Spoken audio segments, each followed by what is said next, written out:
Avec l'achèvement de la dernière plaque en béton autoscellant, les voies sans ballast du projet de TGV Jakarta-Bandung sont toutes accomplies, ce qui constitue une étape importante pour l'installation des rails et la future mise en opération de la ligne.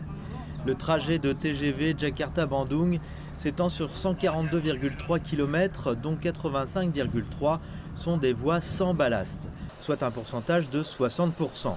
Les 30 177 plaques nécessaires sont toutes issues d'une technologie de pointe appelée CRTS-3, développée entièrement par la Chine, qui en possède donc la propriété intellectuelle de façon complète. Les voies sans ballast construites avec cette technologie ont beaucoup d'avantages. La simplicité de la structure, la stabilité des propriétés, la durabilité, la facilité et l'efficacité de la construction, ainsi qu'un coût économique favorable.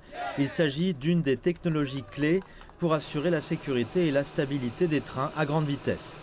L'un des hauts responsables indonésiens du projet dit avoir beaucoup tiré parti des nouvelles technologies et normes chinoises. À notre avis, les entreprises chinoises et les contractants indonésiens coopèrent très bien dans la mise en pratique des normes chinoises. Ces normes n'existaient pas en Indonésie par le passé, mais nos amis chinois ont pu les expliquer avec détail et exactitude. Nous avons donc profité d'un transfert de connaissances de la Chine vers l'Indonésie dans ce processus. Nous en sommes très reconnaissants et nous pouvons désormais appliquer pleinement ces normes. Le TGV Jakarta-Bandung est le premier du genre en Indonésie et en Asie du Sud-Est en général. La vitesse maximale sera de 350 km/h. La construction a commencé en juin 2018. Jusqu'à présent, les travaux dits undertrack tels que les bases, les ponts et les tunnels ont tous été achevés.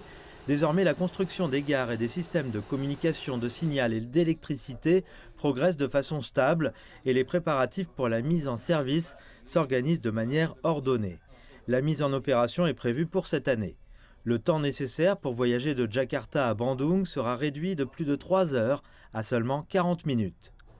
En tant que projet phare de la coopération pratique sino-indonésienne et de la construction de l'initiative chinoise La Ceinture et la Route, le TGV Jakarta-Bandung jouera un rôle très important dans la promotion du développement économique et social de l'Indonésie, dans l'approfondissement de la coopération entre les deux pays et dans les efforts conjoints pour les progrès qualitatifs de l'initiative La Ceinture et la Route.